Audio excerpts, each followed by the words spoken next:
نحمده ونصلي ونسلم على رسوله الكريم. أما بعد فأعوذ بالله من الشيطان الرجيم. بسم الله الرحمن الرحيم. قال الله تبارك وتعالى في القرآن المجيد: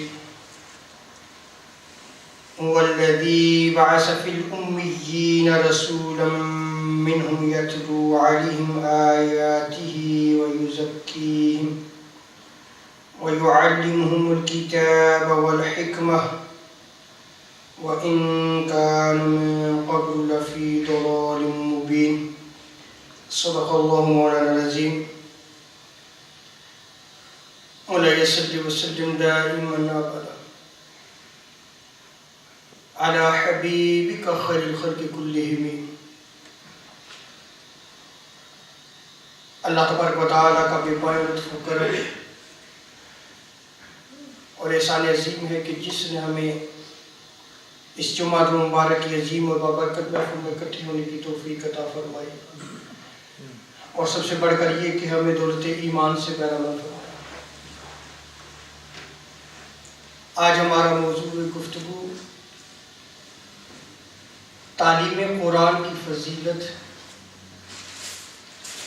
اور بچیوں کی تعلیم و تربیت پہ خاص توجہ رکھنا.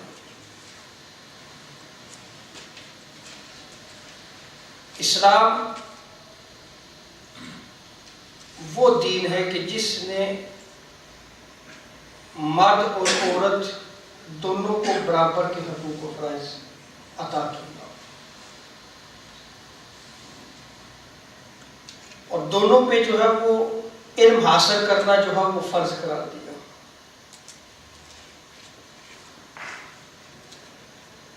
ماں کی گود سے لے کر قبر تک یہ سارا حصہ مرد اور عورت دونوں کے لیے علم حاصل کرنا جو ہے وہ لازم ہے.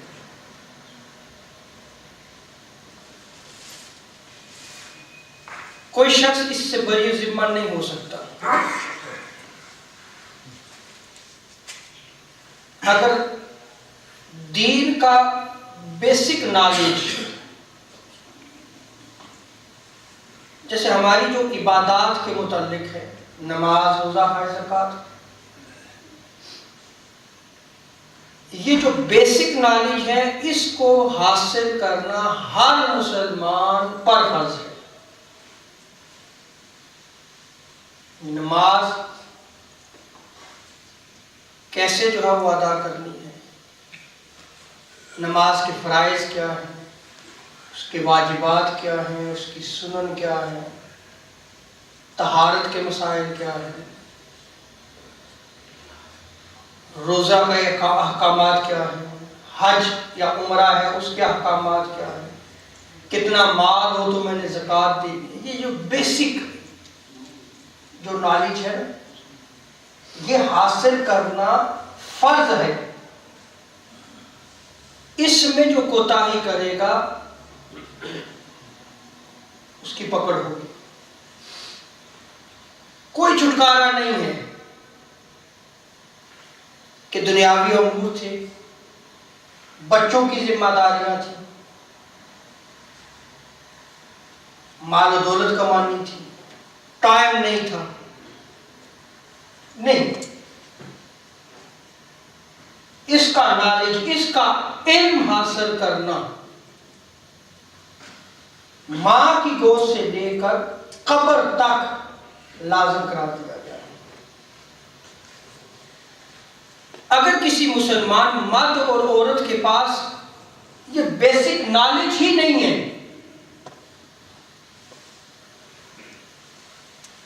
جیسے اسے طہارت کا ہی نہیں پتا، بڑے نمازیں پڑھتا ہے اس کی کوئی نمازیں نہیں. ایک شخص نماز پڑھنے کا طریقہ پراپر سیکھتا ہی نہیں ہے، نہ نماز کے فرائض، واجبات، سنن کچھ بھی سیکھتا ہی نہیں ہے، اور آگے کھڑا ہو جاتا ہے. وہ اب اس کا کھڑا ہونا یہ نہیں ہے کہ جو ہے وہ بری ذمہ ہو گیا، نہیں، اس کے لیے لازم ہے کہ سیکھے. طرح روزے کے احکام، اسی طرح زکوٰۃ دینے کے احکامات، اور اسی طرح جو دنیاوی امور ہیں اس کے بھی جو بیسک نالج اسلام نے دیے ہیں ان کا سیکھنا ہر مسلمان پر لازم ہے۔ یہ جو میں نے تمہیدی گفتگو کی ہے، کیا ہم سیکھتے ہیں یا ہم نے دین کتنا سیکھا ہے؟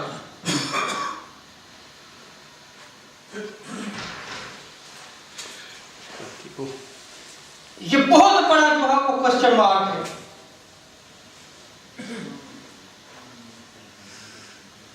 حالانکہ تاجدار کائنات صلی اللہ تعالی علیہ وسلم پر پہلی وحی جو اتری وہ اقرا بسم ربک الذی خلق تھی۔ ابھی آپ پڑھیے اقرا،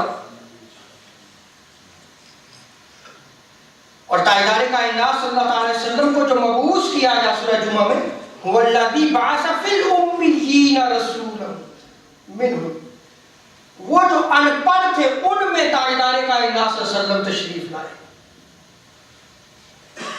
اور آپ صلی اللہ علیہ وسلم نے کون سے فرائض سر انجام دی؟ یتلو علیہم آیاتہ، وہ قرآن مجید کی آیات کی تلاوت کیا کرتے تھے، قرآن مجید کی تعلیم دیا کرتے تھے آقا علیہ السلام، وَيُزَكِّيهِمْ، اور ان کا تزکیہ نفس کیا کرتے تھے، وَيُعَلِّمُهُمُ الْكِتَابَ وَالْحِكْمَةَ، اور حضور صلی اللہ علیہ وسلم انہیں کتاب اور حکمت کی تعلیم دیا کرتے تھے، وَإِنْ كَانُوا مِنْ قَبْلُ لَفِي ضَلَالٍ مُبِينٍ، اور اس سے پہلے جو ہے وہ کھلی گمراہی میں مبتلا تھے۔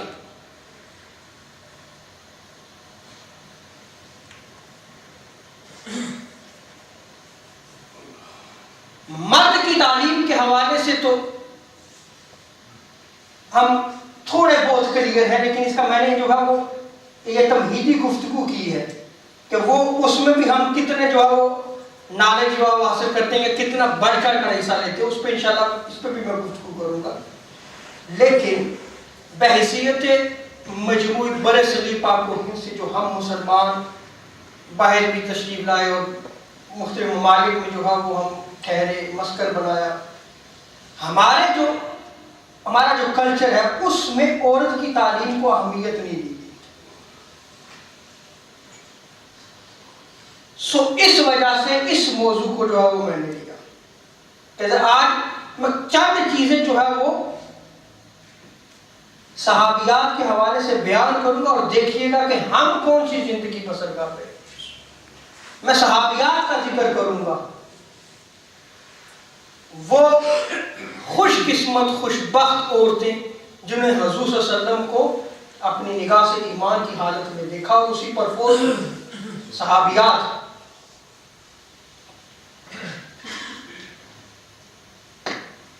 اس سے قبل کہ میں ان صحابیات کی زندگیوں کے چند گوشے جو ہے آپ کے سامنے رکھوں، ذرا تھوڑا سا اسلام سے پہلے اور آج بھی یہ بعض مذاہب موجود ہیں، ان میں عورت کا تصور کیا تھا اس کو میں تھوڑا سا بیان کرتا ہوں، ذرا سمجھیے گا۔ مشرق میں عورت جو ہے وہ مرد کے لیے جو ہے وہ ایک داغ کی حیثیت رکھتی ہے، یعنی وہاں تصور، مشرق میں یہ تصور ہے کہ عورت مرد کے لیے جو ہے وہ ایک بدعہ ہے، ایک بدنما داغ ہے۔ اسی لیے آپ ہندو مت کو اگر آپ پڑھیں تو وہ کہتے ہیں کہ عورت پاؤں کی جوتی ہے، جب چاہا پہن لیا، جب چاہے اتار دیا۔ یہ مشرق کا تھا۔ یونان جو ہے وہ عورت کو شیطان کہتا ہے، جو یونانی فلاسفر تھے وہ کیا کہتے تھے؟ شیطان۔ تورات جس میں تحریف کی گئی اس میں عورت کو ابدی لعنتی قرار دیا گیا ہے، یعنی ہمیشہ ہمیشہ کے لیے اس عورت پر لعنت ہے۔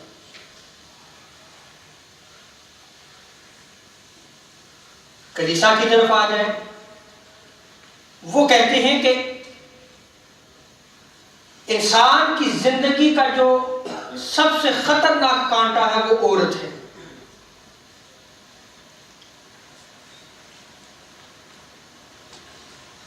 اور بعض مذاہب میں عورت کو خدا کے برابر مانا جاتا ہے، یعنی اس کو خدا کی طرح جو ہے وہ مانا جاتا ہے، تو پوجا کی جاتی ہے عورت کی. لیکن اب ہم اسلام کی طرف آئے. میں نے یہ تھوڑی سی چیزیں رکھی ہیں عورت کے حوالے سے. اسلام نے عورت کو وہ مقام دیا کہ اگر ماں کی صورت ہے تو جنت، بچی کی صورت میں ہے تو رحمت ہے، اور بیوی کی صورت میں ہے تو پھر جنت. اگر نیک ہے، پاسدار ہے، پارسا ہے، تو پھر کیا ہے؟ جنت. گویا وہ جنت اس کو دنیا میں دے دی گئی.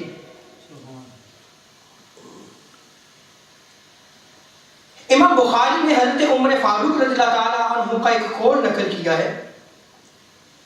وہ فرماتے ہیں کہ ہم مکہ میں عورتوں کو جو ہے وہ بہت نیچ سمجھا کرتے تھے، کوئی اہمیت نہیں دیتے تھے. لیکن مدینہ میں مکہ کی بنسبت جو ہے وہ تھوڑی سی جو ہے وہ انہیں اہمیت دی جاتی تھی. لیکن جب اسلام آیا، عمر فاروق رضی اللہ عنہ فرماتے ہیں، آپ فرماتے ہیں کہ اسلام نے صرف یہی نہیں کہ عورتوں کے چند حقوق متعین کر دیے، بلکہ ان کو مردوں کے برابر درجہ بھی دے دیا.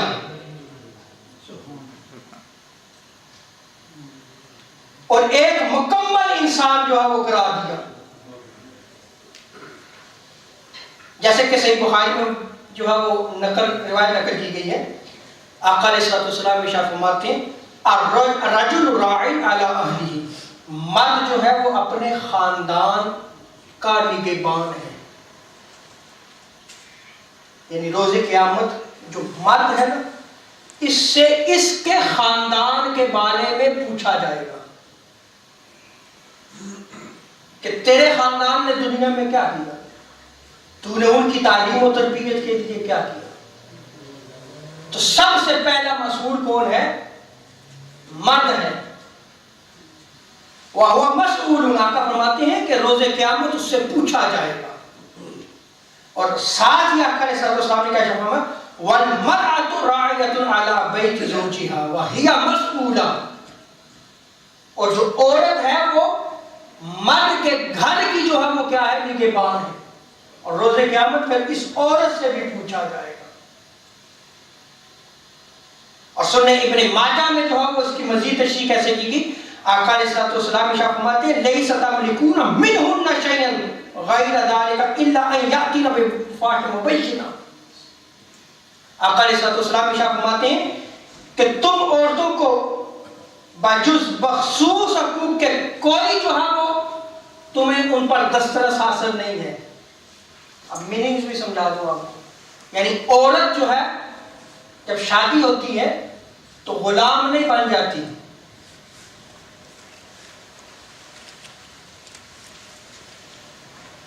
وہ ایک خاص حصہ جو حق زوجیت کے لیے جو مقرر کیا گیا ہے، صرف اس کے جو ہے وہ تم مالک بنائے گئے ہو، اس کے علاوہ تمہیں اس پر کوئی ملکیت حاصل نہیں ہے.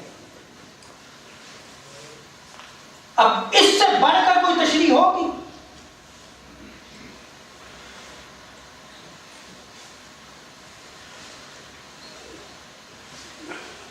سو اسلام نے جو ہے وہ عورت کو بہت بلند درجہ جو ہے وہ عطا فرمایا ہے.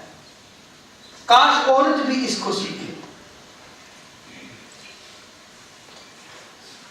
اب میں یہاں پہ مختصر کرتا ہوں کیونکہ ٹائم بڑا مختصر ہوتا ہے. صحابیات نے جو مذہبی کارنامے سر انجام دیے، جو حضور علیہ السلام کے ساتھ محبت تھی، جو دین آگے جو ہے وہ پروموٹ کرتی تھی، دین کو پہنچاتی تھی. دیکھیں کیا یہ عورتیں گھر کی ذمہ داری سر انجام نہیں دیتی تھی؟ کیا ان کے بچے نہیں تھے؟ میں نے گفتگو پہلے کی، مرد جو ہے وہ بھی بڑی ذمہ نہیں ہے کہ اب میری عمر گزر چکی ہے، میں تعلیم حاصل نہیں کر سکتا، پکڑ ہوگی اس کی. عورت ہے تو جی بچے ہیں جی، گھر کی ذمہ داریاں ہیں، تعلیم حاصل کرنے کے لیے ٹائم نہیں ہے، نہیں، پکڑ ہوگی. کیا صحابہ نے زندگی نہیں گزاری تھی؟ کیا وہ کاروبار نہیں کیا کرتے تھے؟ کیا ان کے بچے نہیں تھے؟ کیا وہ تجارت نہیں کیا کرتے تھے؟ ان کے بزنس نہیں تھے؟ وہ شادیاں نہیں کرتے تھے؟ وہ قبائل میں نہیں رہتے تھے؟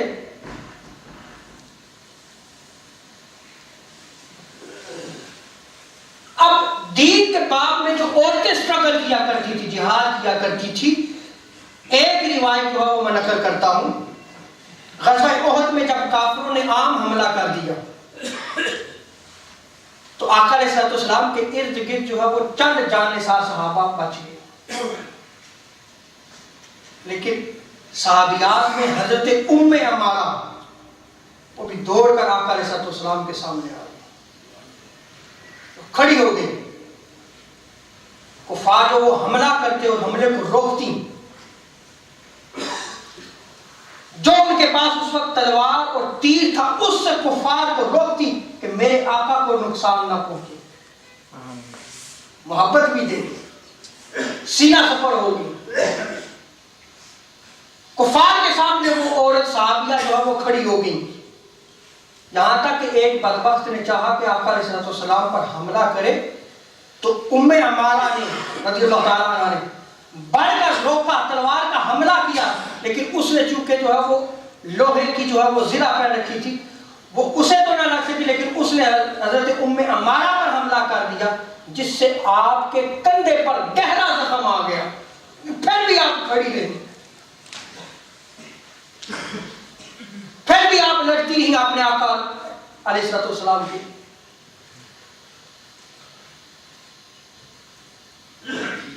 اسی طرح غزوہ خندق میں حضرت صفیہ نے ایک یہودی کو قتل کیا. بہت سارے واقعات ہیں. غزوہ حنین میں حضرت ام سلیم خنجر لے کر نکل آئی تھی. تو یہ کیا تھا؟ دین میں وہ عورتیں سٹرگل کر رہی تھی، کوشش کرتی تھی، جہاد تھا ان کا. یہ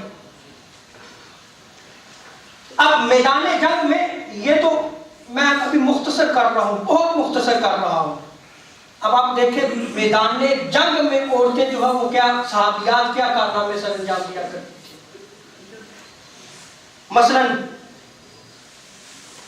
پانی پلانا، جو جنگ لڑ رہے تھے صحابی، پیاس ہوتی تو ان کے پاس مشکیزیں ہوا کرتے تھے کہ پانی پھر آگے سرو کیا کرتی تھی.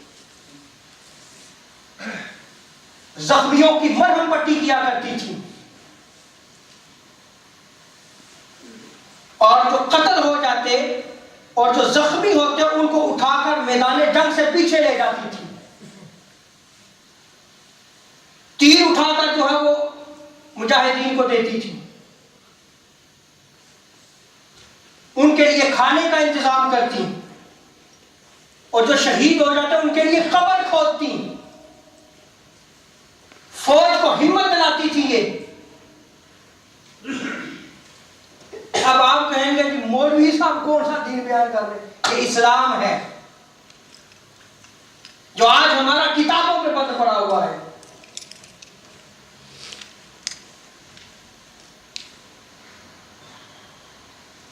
چنانچہ حضرت عائشہ صدیقہ رضی اللہ تعالیٰ ام المومنین ہیں.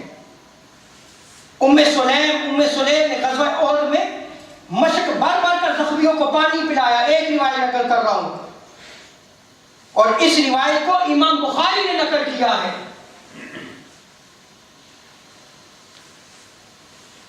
اور انصار کی چند عورتیں جو ہے وہ زخمیوں کی تیمارداری کیا کرتی تھیں. الغرض جو ہے وہ میں اس پہ بولوں تو یہ بھی بہت زیادہ مواد ہے عورتوں کے حوالے سے. اللہ اکبر.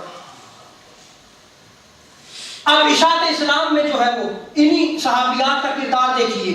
مختصر کرتا ہوں پھر. حضرت فاطمہ بنت خطاب جو حضرت عمر فاروق ہیں ان کی جو سسٹر تھی، ان کا نام کیا تھا؟ حضرت فاطمہ قرآن پڑھ رہی تھی، عمر فاروق کا دل جو ہے وہ مچل گیا. عمر فاروق نے اسلام اپنی بہن کی وجہ سے جو ہے وہ قبول کیا تھا. تو یہ اشاعت اسلام میں ان کی سسٹر کا کردار تھا کہ وہ رکی نہیں ہے. عمر فاروق تو بڑے بہادر تھے، وہ نڈر تھے، لیکن ان کی بہن جو ہے وہ اسلام کو قبول کیا. عمر فاروق نے ابھی قبول نہیں کیا تھا، اسی گھر میں قرآن پڑھتی تھی. پھر وہ عمر فاروق نزدیک آئے، فرمایا کہ اے عمر، اس کو پاکیزہ لوگ چھوتے ہیں. جرت دیکھیے. پھر اسی طرح ام سلیم کی ترغیب سے انہوں نے جو ہے وہ حضرت ابو طلحہ کو جو ہے وہ اسلام لانے پہ جو ہے وہ راغب کیا. اسی طرح اکرمہ اپنی بیوی ام حکیم کے سمجھانے پر اسلام قبول کیا انہوں نے. اور ام شریک دوسیہ کی وجہ سے قریش کی عورتوں میں اسلام پھیلا اور ان عورتوں نے اسلام قبول کیا. خدمات سر انجام دیا کرتی تھی. اور پھر آگے دیکھیں، یعنی پولیٹیکل سسٹم میں آپ دیکھیں عورتوں کو کیا اہمیت تھی. جو عمر فاروق رضی اللہ تعالیٰ عنہ تھے، جو ان کی پارلیمنٹ تھی، اس میں صحابیات میں سے حضرت شفا بنت عبداللہ، ان کی رائے پہ حضرت عمر فاروق بڑا عمل کیا کرتے تھے. ان کی رائے کو ایکسپٹ کیا کرتے تھے.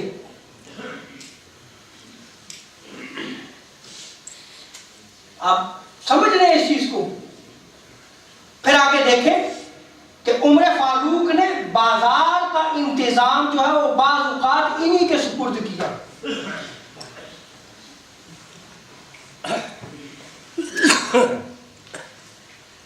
اسی طرح اگر آپ علمی کارناموں کی طرف آئیں، تو قرات قرآن پڑھنا، تفسیر، حدیث، فقہ، فرائض میں بہت زیادہ صحابیات جو ہے باقاعدہ مہارت رکھتی تھی. جیسے سیدہ عائشہ صدیقہ رضی اللہ تعالیٰ عنہ، حضرت ام المومنین حضرت حفصہ، ام سلمہ، ام ورقہ، انہوں نے پورا قرآن حفظ کیا تھا. ہند بنت اسید، ام ہاشم بنت حارثہ، رائتہ بنت حیان، ام سعد بنت سعد ابن ربی بعض حصوں کے قرآن کے بعض حصوں کی حافظہ تھی. اور ام سعد باقاعدہ قرآن کا درس دیا کرتی تھی. قرآن کا باقاعدہ درس دیا کرتی تھی. اور تفسیر میں سیدہ عائشہ ام المومنین خاص مہارت رکھتی تھی. اور حدیث میں ازواج مطہرات میں سے سیدہ عائشہ صدیقہ اور ام سلمہ رضی اللہ تعالیٰ عنہما خصوصاً تمام صحابہ سے ممتاز نظر آتی ہیں. اور سیدہ عائشہ ام المومنین صدیقہ رضی اللہ تعالیٰ عنہ صحابیات میں کثیر الروایات ہیں، یعنی سب سے زیادہ حضور سے روایات نقل کرنے والی ہیں، جن سے جو ہے وہ 2210 روایات آقا علیہ السلام سے نقل کی گئی. حضرت ام سلمہ سے 378 حدیثیں جو روایات نقل کی گئی. ان کے علاوہ ام عطیہ، اسماء بنت ابو بکر، ام ہانی، فاطمہ بنت قیس بھی کثیر روایات صحابیات میں سے ہیں. آپ محدثات تھیں، بہت عظیم محدثات تھیں. آپ حدیث میں درک رکھتی تھیں. اور فقہ میں اگر آپ دیکھیں تو ام المومنین سیدہ عائشہ صدیقہ رضی اللہ تعالیٰ عنہا پہ اگر ان کا سارا فقہی مواد اکٹھا کیا جائے تو بہت زیادہ جو ذخیر جلدیں مدون ہوتی ہیں. صحابہ آپ سے آ کر ایجوکیشن حاصل کیا کرتے تھے. آپ باقاعدہ فتویٰ جاری کیا کرتی تھی. بہت سارے فتاوی جات میں آپ نے اکابر صحابہ سے اختلاف کیا.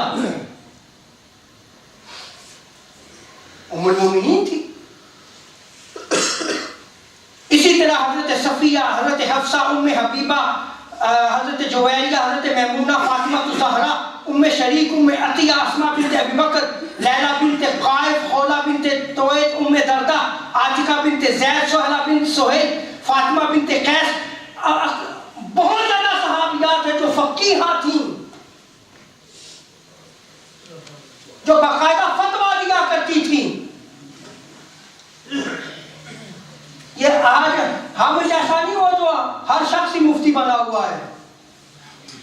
وہ جو تھوڑا سا جس کے پاس نالج آ گیا نا، علم تھوڑا سا، وہ بھی اتراتا ہے اپنے علم میں، وہ بھی فتوے جاری کرتا ہے. یہ صحابیات کا عالم دیکھیں.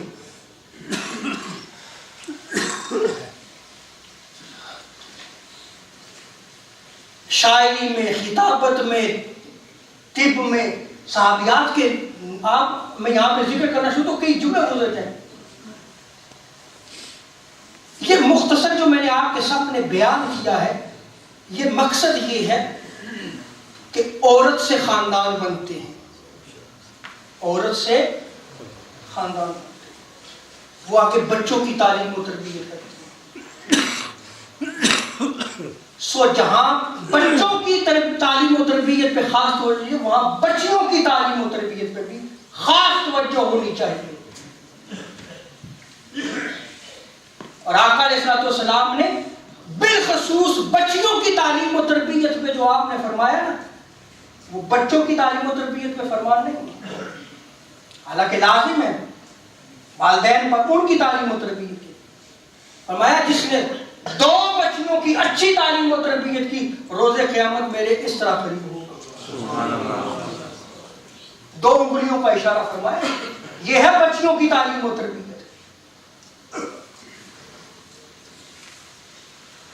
کیا ہم جو ہے وہ بچیوں کی اس تعلیم و تربیت پہ جو ہے وہ توجہ دیتے ہیں؟ کیا ہم جو ہے وہ اپنی بچیوں کو قرآن کی صحیح تعلیم دیتے ہیں؟ کیا ہم انہیں جو ہے وہ حافظ بناتے ہیں؟ اگر اس طرف توجہ نہیں ہے تو توجہ کرنی ہوگی. یہ سارا جو ہے وہ جو تمہیدی، یہ تمہید ہی باندھی ہے، میں نے اس پہ کوئی سپیچ نہیں کی. ایک دیا جلایا گیا ہے اس کمیونٹی پہ، اور تمام کمیونٹی مبارکباد کی مستحق ہے، تمام کمیونٹی مبارکباد کی مستحق ہے، اور بالخصوص ڈاکٹر سلیم صاحب مبارکباد کے مستحق ہیں، اور بالخصوص جناب ناظم حسین صاحب جن کی بیٹی حافظہ بنی، جنہوں نے پورا قرآن جو ہے وہ اس 2-2.5 سال کے عرصے میں مکمل کیا ہے. اللہ تعالیٰ اس بچی کو نیک بنائے. یہ ایک دیا ہے، اس دیے سے آگے چراغ جلنے چاہیے. یہ جب تک چراغ نہیں جلیں گے روشنی نہیں ہوگی. اور ہر بندے کی یہ ذمہ داری ہے، یہ جو مساجد ہیں یہ ہمارے اسلامک سینٹرز ہیں، ہر فرد کی ذمہ داری ہے کہ ان کو جو ہے وہ نور بنایا جائے. یہ مساجد اللہ کے گھر ہیں، یہ کسی کی ذاتی جاگیر نہیں ہے.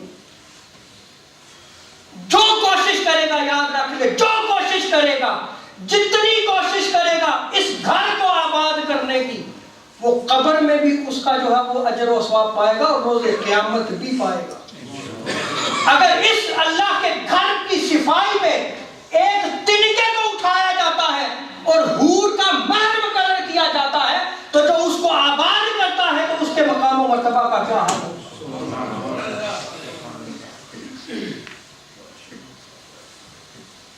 اللہ تعالیٰ جو ہے وہ ہمیں دین کو سمجھنے کی توفیق عطا فرمائے.